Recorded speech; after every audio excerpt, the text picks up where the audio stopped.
ये झोला छाप डॉक्टरों का क्या सीन है? ये लोग कैसे लोगों को चपत लगाते हैं? अच्छा, नमस्कार। मैं हूँ doctor Arun Kumar Gupta, neuro spine trauma and joint surgeon. जो आपका क्वेश्चन है ये तो बहुत अच्छा भी है, समझदार के लिए तो बहुत ही अच्छी चीज़ है। और जो थोड़ा सा डॉक्टरों से द्वेष भावना रखते हैं उनके लिए तो भाई उल्टा ही थोड़ा सा लगेगा कि ये डॉक्टर होकर के उनको, क्योंकि ऐसी भ्रांतियां हैं लोगों को, हम्म। डॉक्टर लुटेरा होता है हम्म। और झोला छाप नहीं रहते तो ये जो है बिल्कुल जो है स्थिति बदल जाती है और लोग जो है इलाज नहीं करवा पाते। हम्म। तो इसमें समाज का भी बहुत रोल है और अपना लोग राजनीति चमकाने के लिए भी कभी कभी बुद्धिजीवी वर्ग भी लोग ऐसा सपोर्ट में बोलते रहते हैं, तो इसकी भ्रांतियाँ टूट नहीं पाती। सबसे पहले जरूरी तो ये है कि जाना कैसे जाए कि झोला छाप बोलते किसको है। हम्म। तो झोला छाप की डिफिनीशन मेरे हिसाब से ये है कि वह व्यक्ति जिसके पास कोई डिग्री ना हो, हम्म। चाहे किसी भी विधा की हो, एमबीबीएस हो, बीएमएस हो, बीएचएमएस हो, बीयूएमएस हो, तो अगर इस तरीके की आप कोई मान्यता प्राप्त जो डिग्री है हम्म। एनएमसी के अंतर्गत, वो डिग्री नहीं है और वो प्रैक्टिस करता है तो उसको झोला छाप करते हैं। हम्म। और दूसरी चीज ये है कि जिसके पास डिग्री भी है हम्म। और वो अगर अपने विधा से हट करके दूसरी विधा में अगर जो कूद करके इलाज करता है तो उसको भी झोला छाप ही बोला जाता है। हम्म। क्योंकि जो गवर्नमेंट के तरफ से जिसकी जो पढ़ाई होती है उसी के बारे में उसको जानकारी होती है। और जिस हमारा मानना यह है कि मरीज का कल्याण भी तभी होता है कि जब जो जिस विधा से आदमी पढ़ाई किया रहे उस विधा का इलाज करे। हम्म। और चूंकि समस्या ये है कि आदमी केवल आजकल होड़ मची हुई है कि डॉक्टर बनना है और डॉक्टर कहलाने में भी बड़ा अच्छा बेशर्मों की तरह जो जो पढ़े लिखे नहीं है वो भी प्रैक्टिस करते हैं, तो अपना इंट्रोडक्शन भी डॉक्टर एक्स डॉक्टर वाई करके ही करते हैं। उनको ये नहीं पता रहता कि डॉक्टर जो तुम लगा रहे हो तुमको बोलने में भी शर्म नहीं आती कि एक डॉक्टर को बनने में कितना समय लगता है और इसके लिए क्या क्या करना पड़ता है और कैसे आदमी डॉक्टर बनता है। अच्छा, अब होता क्या है मेन पॉइंट पे कि डॉक्टर कैसे समाज के लोगों को ठगते हैं और कैसे वो नुकसान पहुंचा सकते हैं। झोला छाप डॉक्टर। हाँ, झोला छाप।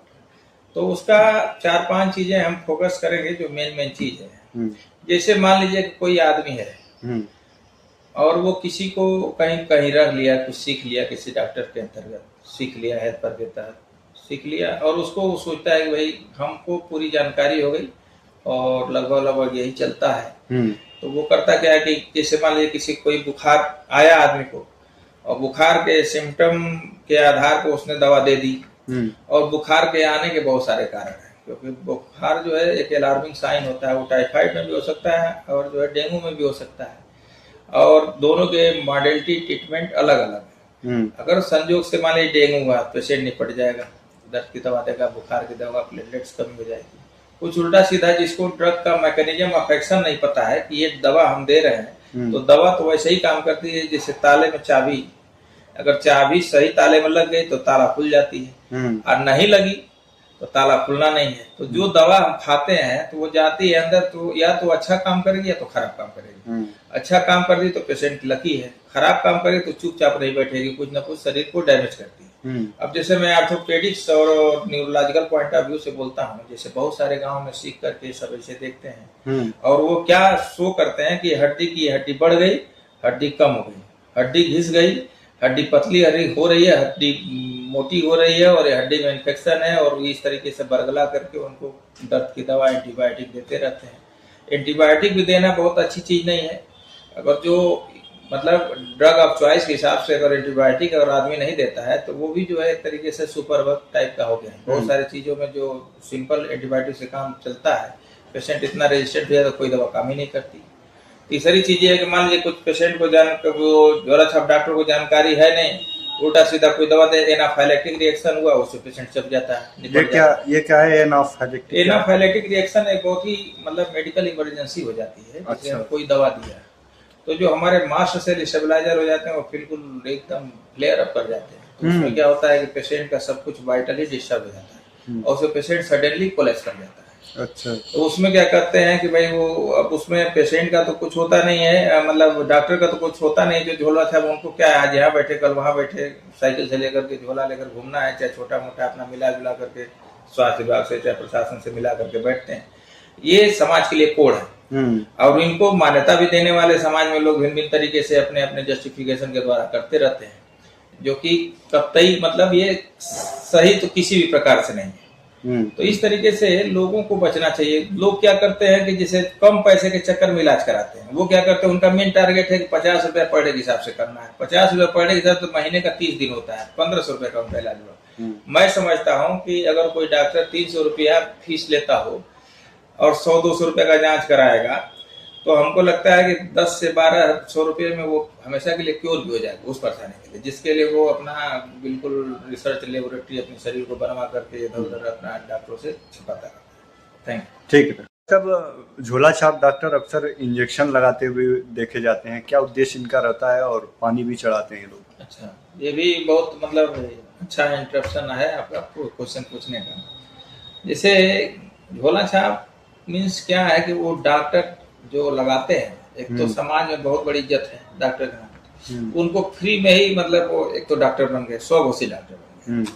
अब गांव के लोगों को पता नहीं रहता, उनको ये रहता है अच्छा जिंदगी विलम्ब कोई बहुत खास नहीं है उनके लिए। भाई एक एक घर में 10-10 आदमी पैदा है तो 4 अगर निपट भी गए तो उनको लगता है कि ठीक है, कोई दिक्कत नहीं है। तो आदमी की जिंदगी बहुत कीमती होती है और मतलब आदमी की जिंदगी बहुत कीमती है, लेकिन ये है कि भाई उसका अनपढ़ या मान ली अनएजुकेशन भी एक बहुत बड़ा इसका कारण है कि जो उनको सपोर्ट करते हैं। उसमें कुछ लोगों का जो है गांव में जो सबसे प्रभावशाली आदमी रहता है, उनको थोड़ा फ्री में जा होकर के ये कर दिए, उनका भी बहुत बड़ा सपोर्ट होता है कि जब उनका ऊपर हाथ रहता है कि हाँ भाई जब तुमको होगा तो मैं तुमको प्रोटेक्ट करूंगा।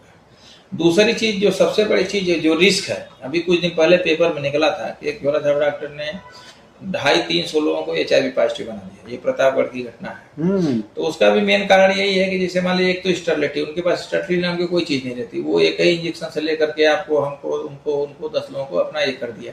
कोई जांच वो क्या करते हैं कि उनका ट्रीटमेंट सस्ता करने के चक्कर में कोई जांच करते नहीं, बस सिम्टोमेटिक अपना दे दिया। अब किस मरीज का क्या स्टैंडर्ड है, कौन आदमी कहाँ से कौन सा जॉब करता है, कैसी किसकी हैबिटेट है, हैबिट कैसी है, वो क्या क्या कर चुका है, इसके बारे में बिल्कुल उस चीज को ध्यान उनके ना तो रहता है या रहते हुए भी उनको ये लगता है कि चलो अपना काम तो बनता है।